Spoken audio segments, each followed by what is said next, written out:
Hello, everybody, and welcome to the Friday edition of Video Clips when we talk about consequences. And I do have some stories to share with you during this video.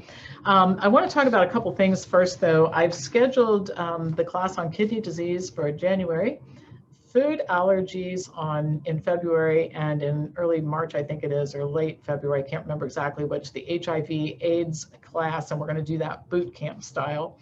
I've scheduled some more of the Cancer 201 series for those of you who are in that class where we're exploring alternative treatments, and I'll just continue to do classes until we run out of things to talk about. Maybe that will be never, but we're creating a heck of a library of slide sets and videos that review alternative treatments for cancer patients, particularly important for those for whom traditional treatment doesn't offer much.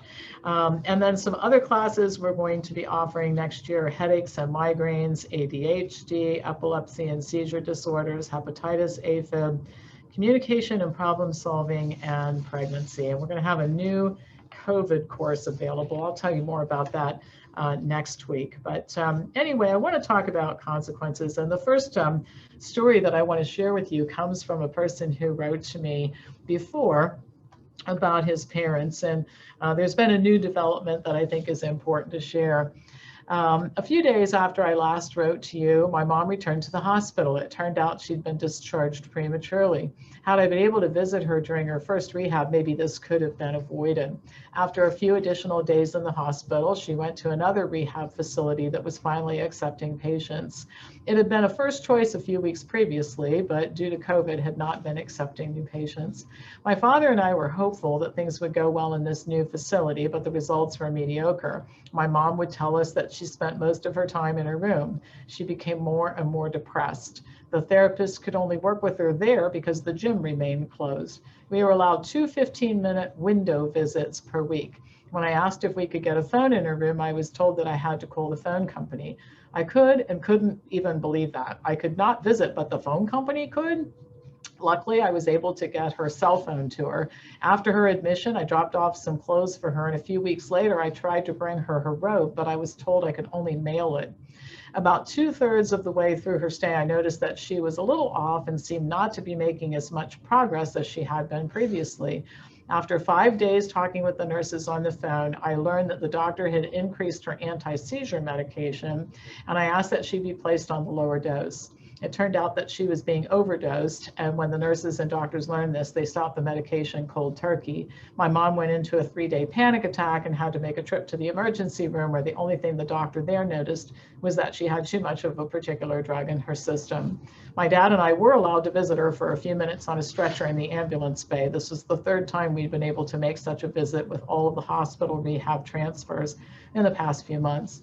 My mom has been discharged now and is in a care home that's more like a family home for the next phase of her recovery. The ladies who care for her there are wonderful and allow visitors, and this has made all the difference. She's definitely improved in 2 weeks. My dad and I are able to visit. My mom is getting a little stronger every day, eating and walking a little more, though she has a way to go and more hopeful now. The madness has refocused me on caring for my parents and the teaching pastoral work as a Catholic priest. A quote I came across from a recent book entitled "Live Not by Lies" continues to stay with me. We might live in a world of lies, but we need not let the lies live in us. Truth eventually does triumph. All right, so here's another one. In September, my nephew committed suicide after suffering months with depression and despair. He was 28 years old. His suicide devastated the family, and I find it hard even now to talk about it. It's truly an unspeakable pain. In late October, my 86-year-old father, who had moderate advanced dementia, went into the hospital with a urinary tract infection, which were fairly common for him. He averaged 3 to 4 short hospital stays per year over the last 5 years. When he went in this time, the California hospital COVID restrictions didn't allow more than 1 person per day for a maximum 1-hour visit. This alarmed us because his dementia gets worse when he doesn't have familiar faces, usually my mother, during the day. They immediately gave him a COVID test, which was probably traumatizing for him as he doesn't understand the whole virus story happening now. Then they placed him in a COVID ward without visitors for over 24 hours until the test came back negative. So I guess it's good to be in a COVID ward when you don't know what your status is. By the time my mother was allowed into his room, he'd been in an unfamiliar setting for 48 hours. She could tell his dementia was getting worse. She left messages for the doctor asking if they could make arrangements so that she could stay with him longer during the day. No arrangements were made. In fact, if she stayed longer than an hour, a security guard would be there to escort her out of the hospital. My father became increasingly agitated. They sedated him and tied his arms to the bed. By the time they released him to come home, he was 90% unresponsive, couldn't walk, covered in bruises, and refused to eat or drink. The hospital recommended hospice. He died a week later on November 5th. Just unbelievable. And the person who wrote this goes on to say, last April, May, when this virus hysteria was at its peak, my parents came to visit me in Idaho. My dad had a UTI while he was here, and the Boise hospital made arrangements so that my mother could be with him during the day. The California hospital, almost nearly empty, refused any arrangements. When I asked them why my father had to die, clearly treating dementia patients like this is a death sentence, they said very matter-of-factly, there's a bigger picture happening now. I'm beyond angry and shocked that people's lives are being treated in such a callous way. No one can tell me that these restrictions are for health reasons or to save lives, but we all know that there is a bigger picture involved. And here's one. I'm so sad about the situation of nursing home residents. My mom lasted 3 months under lockdown until she just stopped eating. We couldn't bring her back home like the lady you reported about because she was immobile and couldn't hear, so we would have needed equipment to make major changes in the house. She was not given any sort of stimulation in the nursing home during the lockdown. They took away pictures, books that we'd given her, stuffed toys, anything that brightened up her room, in addition to no visits. Zoom meetings were not allowed because I assumed the staff didn't have time, but my mother didn't understand what Zoom meetings were anyway. Phone calls didn't work even if they would have been allowed because mom was deaf and she lost her hearing aids with no one to help her find them anymore. Her necklace that was an important family heirloom and blessed medals from the Vatican were gone and never returned. Basically, she was stripped of everything that could make her life meaningful. Mom was a super social person. My sister Vicky lived with her in her last years until mom broke her hip and could no longer move after the surgery. But even in the nursing home with daily visits from family before the lockdown, mom was upbeat and so happy to see her brother, her children, her grandchildren, and great-grandchildren. She would play cards or just talk to us. I lived further away, so every time I came, she was so happy to see me and always greeted me with, "Oh, Debbie, I'm so happy that you came." After the lockdown, mom didn't understand why no one was visiting her anymore. It broke my heart. It's like we abandoned her. My sisters made appointments to be outside her window to see her, but it had to be coordinated and weather permitting.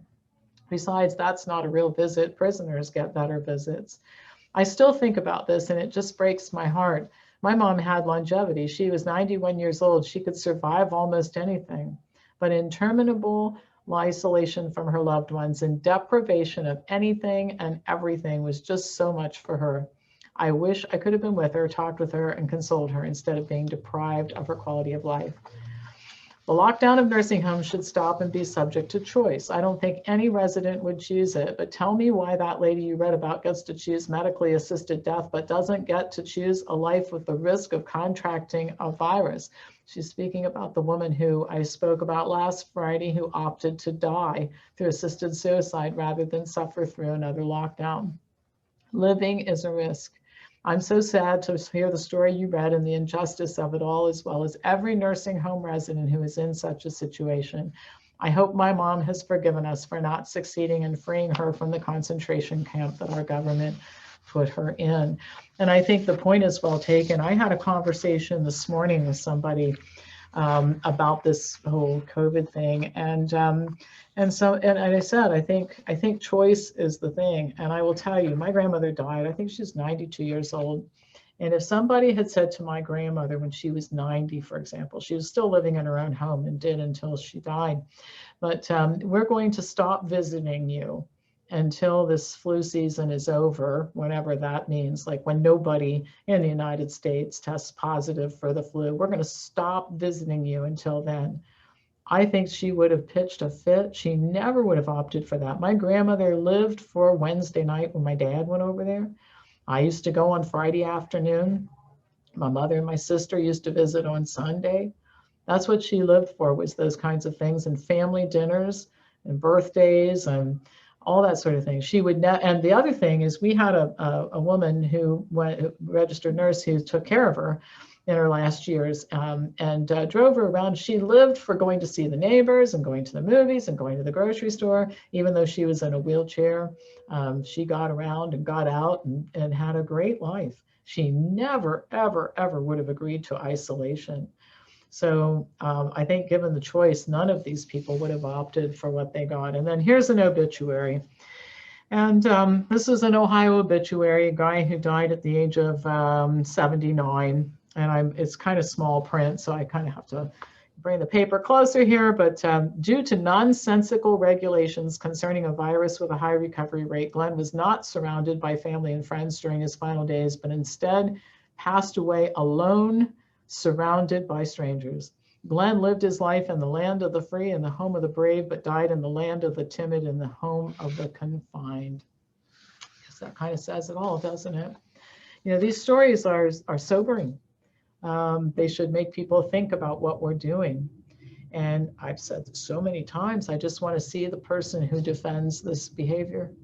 I want to see, nobody has defended this. By the way, the people who scream and holler and write and threaten me and wish death on my family, none of them have right defending this. They don't do that. They're just busy screaming and hollering in their deranged state because they, I don't know, don't understand. I don't know what's wrong with them, but I've never heard anybody say this is a good idea, even including I'd love to be able to question our little ruler on this, but we don't get that opportunity. If you're a member of the press and you're a little bit curious about stuff, you get thrown out of the press corps, so that's never going to happen. Well, that's enough. That's it for the week. As usual, pass these videos on to anybody who you think would enjoy learning more about this. My email address is pampopper@msn.com. Remember, the Forbidden newsletter goes out on Monday. The Forbidden video gets posted on our website at the beginning of the week, WellnessForumHealth.com. You can download an ebook of COVID Operation at WellnessForumHealth.com. MakeAmericans.FreeAgain.com is our advocacy site. Once again, my email address is pampopper@msn.com. Thank you so much for watching and have a great weekend.